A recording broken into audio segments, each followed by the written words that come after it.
Hello, magandang araw po sa ating lahat. Welcome back po dito sa ating Munting Tinig channel. Ako po ang inyong lingkod, Munting Tinig ng Ordinaryong Filipino. Ayan, sa mga bago po pa lang dito sa ating channel, baka naman, libre lang, huwag kalimutan mag-like, mag-share at saka mag-subscribe. And please, pwede din po kayong mag-join sa ating Munting Tinig community sa pamamagitan po ng pag-click ninyo ng join. At please be reminded, pwede rin po kayo mag-click ng notification bell para lagi po kayong updated bawat live stream po natin at upload ng mga makabuluhang video. Okay, ngayong araw o ngayong hapon, pag-usapan natin itong kakalabas lamang po na survey result ng Pulse Asia. Ang Pulse Asia na sinasabing false Asia. Naku, Diyos ko, ang kampo ng mga Duterte nagbunyi sa 59% di umano na trust rating ni Sara Duterte at ikinukumpara sa bumaba di umano na survey or trust rating result kay PBBM. Ang tanong, Pangulo na ba si Sara? Masaya na ba kayo dyan? Actually, ang nagdiriwang lang naman ng resulta ng survey, alam nyo kung ano? Mga DDS troll. Bigyan ko kayo ng idea. Ang resulta ng survey, sometimes ang survey is manipulative. Tandaan po ninyo na ang survey ay mayroong tinatawag po dyan na commission and non-commission. Pagdating po sa credibility and reputation ng Pulse Asia, na sinasabing false Asia, oo, na kung saan ay wala na po naniniwala. No? Wala na po naniniwala kasi depende po kasi ang what we call this, ang resulta ng survey sa kung ano po ang itinatanong. Mga kamunting tinig, sa kontrobersiya na kinakasangkutan ng pamilya Duterte, lalong-lalo na ni Sara, ang hindi niya maipaliwanag na paggasto ng pera ng taong bayan, ang paglabas ng mga peke na mga resibo at mga pangalan na naka-affix doon na wala naman po sa Philippine Statistics Authority. Yung mga remarks niya laban sa presidente, so ibig sabihin, ang 59%, yun ay naniniwala sa ginagawa ni Sara na pagpapatayin ang Pangulo, ang first couple, at ang Speaker of the House. So ibig sabihin, ganun na talaga kabobo ang mga Pilipino na ang 59% ay naniniwala sa kagagahan ni Sara Duterte. Naniniwala sa mga ideya ni Sara Duterte kung paano niya lustayin ang pera ng taong bayan. So, ibig sabihin, naniniwala sa performance ni Sara Duterte as Vice President. So, yung 59% na mga kababayan po natin, ganun na po ang ipinagmamalaki ng mga Duterte trolls o mga Duterte supporter. My God! Ang baba naman ang tingin ninyo sa mga Pilipino pag ganun. No? So, ibig sabihin, ang pagbaliw-baliwan ni Sara Duterte, tanggap ng 51%. At ito po, mga kamunting tinig ha, ang hindi ko maintindihan, bakit kailangan yung ikumpara ang rating ni Sara Duterte kay Pangulong Marcos? Okay, sige. Kasi pinagkakatiwalaan ng taong bayan si Sara Duterte. O given, pinagkakatiwalaan siya. So ano ngayon? Dapat bang ikumpara ninyo? O pag maniwala man ng tao o ayaw maniwala ng tao, si PBBM Pangulo. So, ibig sabihin, effective ang paninira ninyo. Effective ang pagsisinungaling ninyo laban sa presidente. So, are you happy with that? Ang babaw naman ng interpretation ninyo ay sa bagay, congratulations. 59%? Bakit hindi nyo ginawang 99.99%? Parang katulad lang ng rubbing alcohol para naman pampunas sa mga katulad ninyong mga DDS na mga mikrobyo or mga virus. Mantakin mo, dyan lang pala ang inyong kaligayahan sa 59%. Bakit hindi nyo nalang sinasagad-sagad? May performance pa si Sara Duterte kalaban kay Speaker of the House at saka kay Chis Escudero. Anong performance si Sara Duterte kumpara mo sa Pangulo? Si Sara Duterte ba humaharap sa mga investors? Si Sara Duterte ba gumagawa ng mga foreign policy? Ano ang klase na performance ni Sara Duterte para pagkatiwala ng tao na matranslate sa 59%? Sige nga, Aber, wake up. Duterte Rehad supporters, wake up. Oh, kahit na ano pang pagsaya, magsaya kayo, magfiesta kayo, magpaletsyon kayo. So, ganun na lang. Sa bagay, bigyan namin kayo ng kaligayahan, inyo na. Sige, si Sara na mapagkatiwalaan. Sinong na-impeach? Impeach officials? Trusted? Naghihintay na lang ng conviction? Trusted? Nasasangkot sa mga kawalang hiyaan sa gobyerno? Trusted? Hindi na aksyonan ang problema sa DepEd nung siya ay naging Department of Education Secretary? Trusted? Gumawa ng mga peke na mga pangalan para lang ma-justify ang confidential funds sa Office of the Vice President? Trusted? Alam ninyo, mga DDS, hinayaan nyo lang ang sarili nyong maloko. Wala namang problema kung maniwala kayo sa survey. Mantakin mo 59%, tapos 25%. Wow! So, kalaban ni PBBM si Sara? Kalaban ni Sara Duterte si PBBM? Is that the reason why you are so happy? Ang problema sa inyo, babalik at babalik pa rin kayo sa konsepto. Hindi nyo nga maintindihan kung bakit kayo masaya eh. Masaya kayo pero nakukulangan pa kayo sa 59%. Bakit? Sa bagay, ngayon lang naman siguro umangat yung mga survey ni Sara, no? Pero ang tanong, credible ba? Sige, given, credible. Credible. Dapat i-translate nyo yan sa eleksyon. Kasi hindi nyo naman dapat ikumpara ang performance ni PBBM at saka ni Sara. Sus, Santissima Trinidad, natulog lang si Sara Duterte sa kangkungan, may performance na. So, ibig sabihin, makakuha ka na ng 59% kapag magbakasyon-bakasyon ka lang. Magbanta ka sa buhay ng Pangulo, trusted ka na. Aaten ka sa mga rally na magpapabagsak sa presidente, trusted ka na. Diyos ko, Santissima Trinidad. Ang babaw naman ng kaligayahan nito mga Duterte supporter na ito. Kawawa naman. Alam mo, naaawa ako sa inyo. I feel pity on you. Why? Dahil umaasa lang pala kayo sa survey. Umaasa kayo sa survey. Saan kinandak yung survey? Sa bagay. Alam mo ako, ganito po yun. Pag nagkanda ka ng survey, ano po yung mga questionnaire? Did you know what are the different variables? Don't you know what are the different indicators for the respondents? Understand? Para butuhin nila. Okay, given. Ano ang katiwa-tiwala kay Sara?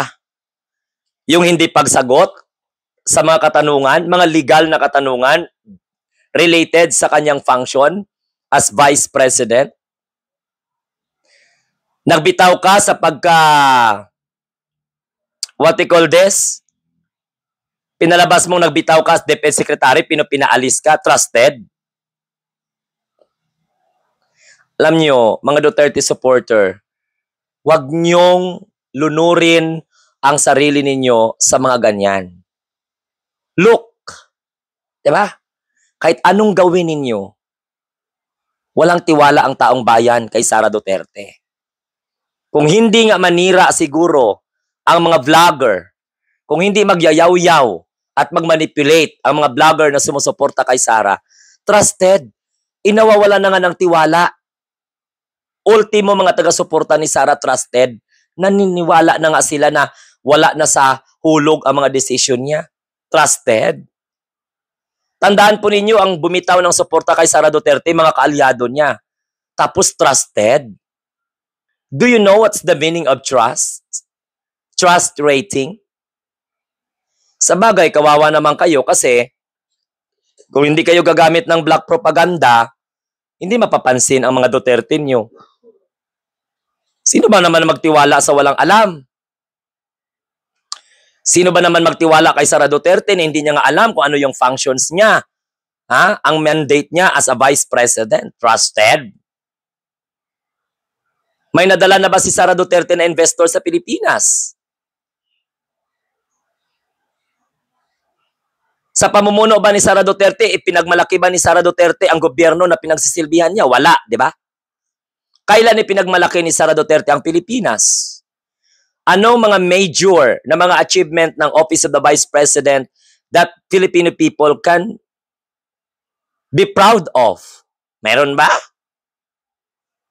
Paano mo pagkakatiwalaan ang isang public officials na nag-invento ng samot-saring pangalan in the name of confidential para lang po hindi mabuko? Sige nga.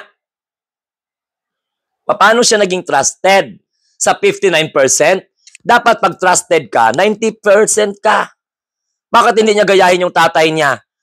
Alam mo yung tatay niya noon? Pulse Asia din ang nagsasurvey every week. Mataas ang rating ni Rodrigo Duterte. Di nyo ba alam na ang Pulse Asia ang umangat sa moral ni Rodrigo Duterte dahil every week nagkakandak ng survey itong si Rodrigo Roa Duterte. Ngayon, nung bumaba si Rodrigo Duterte, nawala na rin yung every week nila na survey. Propagandist, marami pong nagsasabi.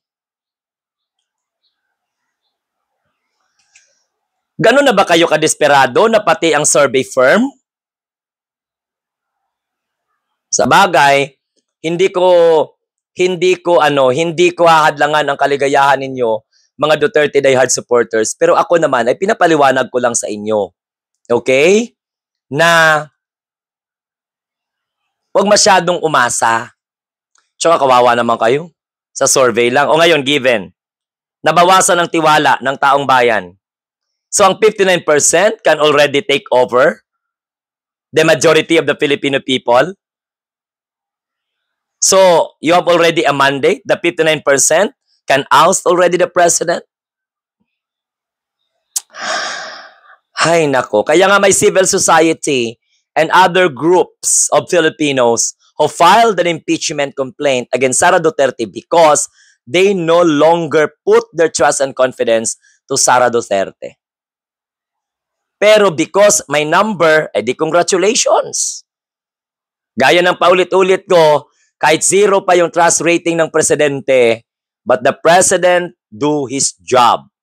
The president understand his mandate. Why you keep on comparing the performance of Rodrigo Duterte, of Sara Duterte and PBBM? As far as his performance is concerned, ang layo nilang dalawa. Si Sara, tamad. Si PBBM, hardworking president. Sinong tinanong nyo? Naintindihan ba ng 59% na yan kung ano ba ang ibig sabihin ng pinaggagawa ninyo na survey? Alam mo ako nga, sa totoo lang, pag umangat man ang survey ni PBBM, hindi ko palaging ginatopic yan sa channel ko. Kasi ako, even though I'm a research teacher, but I am not really interested sa survey result. Why? Sometimes survey is manipulative in nature. I'm a research teacher. I am a teacher of qualitative and quantitative research. So I know what are the different processes in order for you to achieve the possible outcome of your research. Survey is a product of research. There is a respondents. There is what we call independent and dependent variable. Or if that is what we call acquired, that 59% acquired from the question and answer portion, so a survey firm make sure that the respondents understand, okay, the purpose of that particular research, and each question must understand by the respondents. How many respondents? 1,000? 1,500? Out of 1,500 or 1,500 or 1,000 respondents, 59% trust Sara Duterte. Do you think that's a credible and reliable result? Come on. Iloloko nyo lang mga sarili nyo, DDS, kapag magbunyi kayo. Ako, kahit tumaas pa ang rating ni PBBM, hindi pa ako excited. Why? Because my basis is not the result of survey. but what I had perceived how the president performed his duties and responsibility as a leader of this country, as a leader of the Filipino. And it's so irrelevant to compare the trust rating of Vice President to the President. Malayo po. Dapat iba po ang indication, iba po dapat ang indicator, hindi po dapat isa-isa or hindi po dapat kabuuan lang ang tanong. Tanungin mo lang, sino pinagkakatiwalaan mo sa apat na pinakamataas na opisyal ng bansa? Question, blah, blah, blah, blah, blah, blah. Do you think that is valid? Do you think the result is reliable? Tanungin mo lang, sa apat na pinakamataas na leader ng bansa, sino ang pinagkakatiwalaan mo? Sara Duterte, Bongbong Marcos, Chis Escudero, Martin Romualdez. Tapos sasagot, Sara Duterte. Sasagot, Speaker Martin Romualdez. Do you think the result is valid and reliable? I have the right also to question the result of that survey made by the Pulse Asia. Because take note, they did not explain it to the respondents. They did explain it to the respondents before letting the respondents answer. Wow naman. Sinong niloko nyo sa resulta? Sa bagay, congratulations sa trust rating ni Sara Duterte, 59%. Ayun, nadagdagan na naman ng tanga at nagdadagan na namang bobo because they only, what they call this, worship the 59%. Sigurado ka? Utot nyo, asa pa kayo. Ang dali nyo mabobo. Pati survey result, nagpakatanga kayo at nagpakabobo kayo. Duterte supporters, please extend your mind for you to be able to understand. Okay? OA. Sku. Kahit mag-zero pa yung trust rating ni PBBM, Filipino people perceive, majority of the Filipino people admire the president. Si Sara Duterte nyo doon, nag-aliwaliw. Sigurado kayo? Masaya kayo? O anti-Marcos lang talaga kayo? O anti-government lang talaga kayo? Mga aning-aning, mga luka-luka nga mga DDS, mga utak ampaw, kawawang nilalang. Bye-bye. No? Kawawang nilalang. Okay, so maraming salamat sa bago po dito sa ating channel. Huwag kalimutan mag-like, mag-share at saka subscribe. And please don't forget to hit the notification bell para lagi kayong updated sa bawat live stream natin at pag-upload ng ating mga video for updates. Sa muli, ito po ang inyong lingkod ng Munting Tinig, nagsasabing tayong mga bagong Pilipino sa bagong Pilipinas.